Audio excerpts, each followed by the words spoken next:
সবাইকে আরেকটা ব্লগে স্বাগত জানাচ্ছি। তো আরেকটা দিন শুরু হয়ে গেল, কাজকর্ম লেগে গেল। এখন ব্রেকফাস্টের জন্য কাটাকাটি করছি। তো এখন বিনস কাটছি আর কি, মা কাটি করে। সকালের ব্রেকফাস্ট হচ্ছে এখন চিড়ের পোলাও।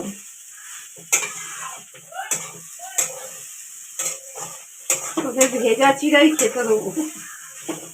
ভিজা চিড়া মানে? ভেজা চিড়া মানে চিড়ে ভেজানো। ও, চিড়ে ভেজানো, তার কারণ কাঁচা চিড়া দেবো না। ওই জন্য কি আর করবো, সবজি রয়েছে,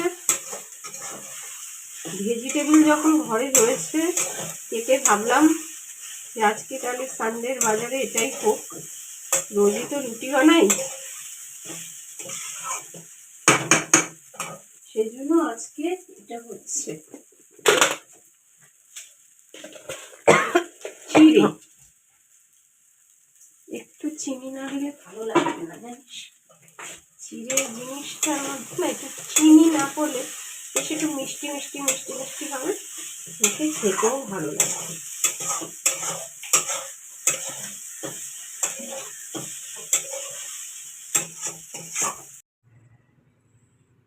গুড মর্নিং।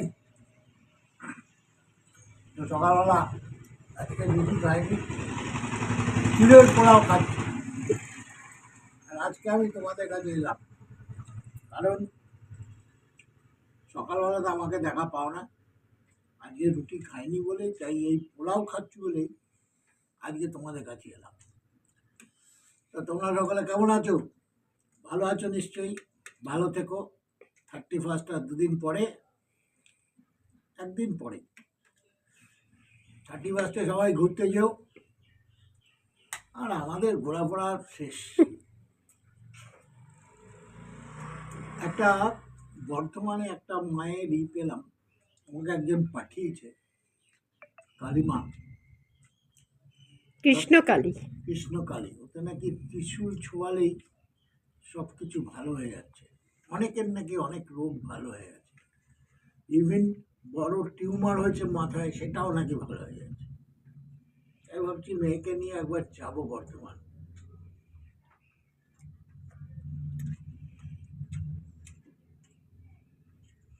আর কি, এরপর অনুপমার রান্না বান্না শুরু হবে। তো পোলাওটা এখন খেয়ে নিই। আজকে পায়েলের বাবা একটু সানডের বাজারে নিয়ে আসছে ট্যাংরা মাছ। তো ট্যাংরা মাছ একটু বেশ খুব একটা খারাপও না, সাইজটা বেশ মিডিয়াম সাইজেরই, বড়ই আছে।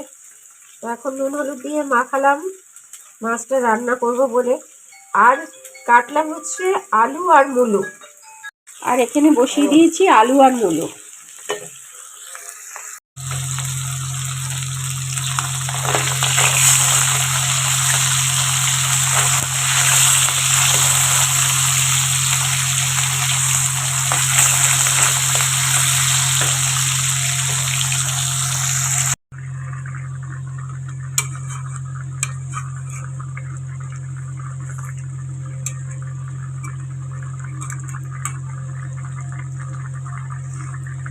তো একটুখানি এখন ধনে পাতা দিয়ে দিলাম আর দুটো গোটা কাঁচা লঙ্কা।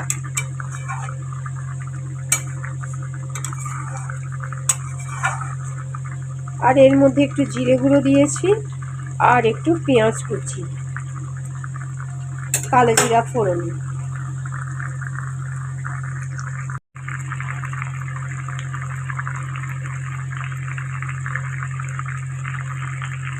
আজকে রান্না এখানে ভাত, এখানে একটা সবজি তরকারি, এখানে তো ট্যাংরা মাছ, আর এখানে একটু চাটনি, আর এই যে পেঁয়াজকালি ভাজলাম, এই পেঁয়াজকালি ভাজা।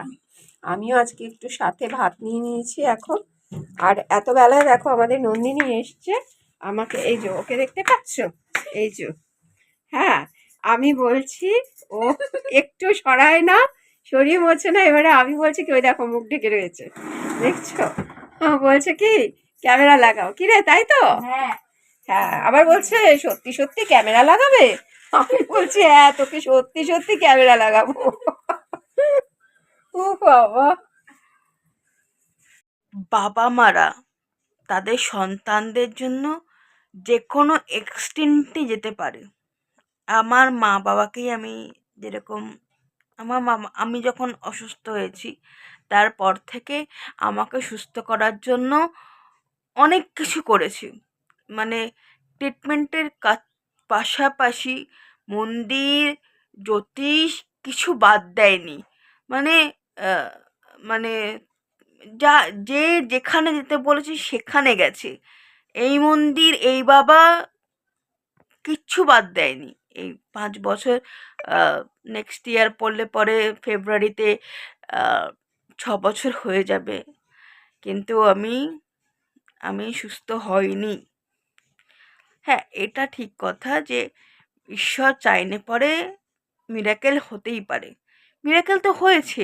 আমি আমি বেঁচে ফিরে এসেছি, এটা একটা মিরাকেল। তারপরে আমি এতটা ইমপ্রুভমেন্ট, যেইটুকু আমার ইমপ্রুভমেন্ট হয়েছে এখনো পর্যন্ত, সেটা সায়েন্সের দ্বারা হোক, যেভাবে হোক, ট্রিটমেন্টের দ্বারা হোক, আমার তো আস্তে আস্তে যেইটুকু ইমপ্রুভমেন্ট হয়েছে হয়েছে তো আমি একদম শয্যাশায়ী ছিলাম। যারা আমাকে প্রথম যখন, হ্যাঁ, আমি যখন শয্যাশায়ী ছিলাম তখন আমরা ব্লগ করতাম না। একটু যখন উঠে বসতে পেরেছি তখন থেকে আমরা ব্লগ করা শুরু করেছি। তো আস্তে আস্তে বসা থেকে উঠে দাঁড়ানো, তারপরে হাঁটা, তাও এখন মোটামুটি হাঁটতে চলতে পারি। আস্তে আস্তে হাতটাও ইজি হচ্ছে। তো আস্তে আস্তে তো ইমপ্রুভমেন্ট হচ্ছে, বাট আজকে মানে পাগলের মতো যেন করতে থাকে আমার মা বাবা যে এই জ্যোতিষ। আমার হাতেও তোমরা আংটি, আমার হাতে যদিও আংটিগুলো আমার স্ট্রোকের আগে থেকেই ছিল। জ্যোতিষে আমার দাদু, মানে মার বাবা, আমার দাদু বিশ্বাস করতো, সে কারণে আমার মাও বিশ্বাস করতো, বাবাও বিশ্বাস করতো। বাবার হাতেও স্টোন আছে, কিন্তু মার হাতে, মা বিশ্বাস করে কিন্তু মার হাতে কোনো স্টোন নেই। কিন্তু মার কথা হচ্ছে তুই আর বাবা ঠিক থাকলে আমি ঠিক থাকবো, আমাকে কোনো স্টোন নিতে হবে না। তো এই অ্যাস্ট্রোলজি এখন তো সবাই তো ঠাকুর দেবতাকে নিয়ে এক রকমের ব্যবসার ব্যবসার মতো। তো আমাদের মাঝখানে আমরা দমদমে একটা আশ্রমে গিয়েছিলাম, আশ্রম না, একটা সংস্থায় গিয়েছিলাম, শিবের সংস্থা, কি যেন, শিবধাম, শিবধামে। সেখানে গিয়েও কোনো, যে ওখান থেকে জিনিসপত্র নেওয়া হলো পয়সা খরচা করে, তো আলটিমেটলি আমাদের পয়সাগুলো ওয়েস্ট হচ্ছে। তো আজকে বাবা হঠাৎ করে ব্রেকফাস্ট টেবিলে হঠাৎ করে একটা বাবাকে কে পাঠিয়েছে বর্ধমানের এক কালী মন্দিরের কথা বাবা বলল। তো আমি পরে বললাম যে দেখো, ঘর থেকে কোথাও গিয়ে রাখতে হবে না, ভগবান সব জায়গায় বিরাজ করে। তুমি ঘরে শুয়ে শুয়ে বললেও কালিমা শুনতে পাবে, তোমাকে গিয়েও বলতে হবে না। ওখানে গেলে পরে ওটা যে ঠিক কিনা জানি না, তো আমি ইউটিউব খুলে দেখছিলাম, অনেকেই বলছে যে ঠিক না। কারণ এরকম কি আগেকার দিনে থাকতো?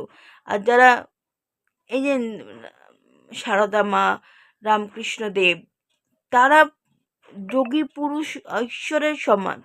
এখনকার দিনে কি এরকম লোক কি আছে নাকি? কলিযুগ, কলিযুগে মহাপুরুষ বা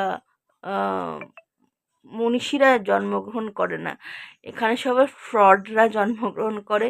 লোকের মাথায় হাত বুলিয়ে কীভাবে পয়সা উপার্জন করা যায় হচ্ছে সেটাই ফন্দি। সবাইকেই হচ্ছে এই ভিডিওটার পারপাস হচ্ছে এটাই যে আমরা থেকে শিখেছি, আমার আমি যে কথাগুলো বলছি তোমরা এগ্রি করো কি না।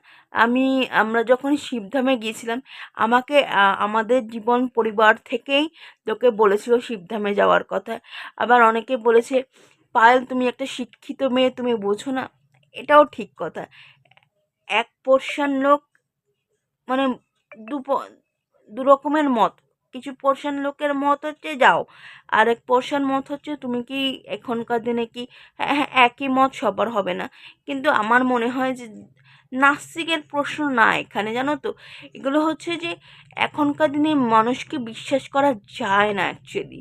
আর সায়েন্সের যুগ এটা, এখানে এআই এসে গেছে, এখানে এইসব অ্যাস্ট্রোলজি বলো বা এগুলো এগুলো ঠিক বিশ্বাস করা যায় না, তাই না? আমি কি কোনো ভুল কথা বলছি? ভগবান, সুপ্রিম পাওয়ার বলে কিছু আছে, কিন্তু সুপ্রিম পাওয়ার নিয়ে ব্যবসা ফেলে বসেছে কিছু সেকশনের মানুষ। তো আমি তো বাবা মাকে বলেইছি, তোমরাও কমেন্ট করো, তাহলে যদি বাবা মা বন্ধ করে যাওয়া। কারণ আমার কথা, কারণ ওনারা পাগল হয়ে গেছে আমাকে সুস্থ করার জন্য। ভাবছে ওই মন্দিরে গেলে পরেই আমি সুস্থ হয়ে যাব। আমাদের অভাব অনটন সব কিছু ওই মন্দিরে গেলে পরে সলভ হয়ে যাবে। আমি বোঝাতে পারছি না, যেটা হওয়ার সেটা হবেই। আর কিছুটা আমাদের হাতে রয়েছে, আর কর্মটা আমাদের করে করে যেতে হবে। আর কিছুটা আমাদের, ভগবান কিছু তো ভালোর জন্যই করে না। সব কিছুর ভালো মন্দ মিশে পজিটিভ দিকও থাকে। আহ, আহ, যে কোনো কাজ যেটা ভাগ্যে, মানে যেটা আমাদের সাথে হয়, আমি একটা ভিডিওতে দেখছিলাম যে যেটা হয় আর কি আমাদের লাইফে, তার একটা পারপাস থাকে, একটা ব্যাড এফেক্টও থাকে, একটা গুড এফেক্টও থাকে। শুধু যে ব্যাড এফেক্টই থাকবে বা শুধু গুড এফেক্টই থাকবে তা না, প্রত্যেকটারই গুড এবং ব্যাড দুটো এফেক্টই থাকে লাইফে। তো তোমরা বলো যেটা আমি বললাম সেটা কোনো ভুল কথা বললাম কি না। যদি কিছু ভুল বলে থাকি প্লিজ আমাকে কারেক্ট করে দিও। এবং এই বলেই আজকে ভিডিওটা এখানে শেষ করছি। Bye bye.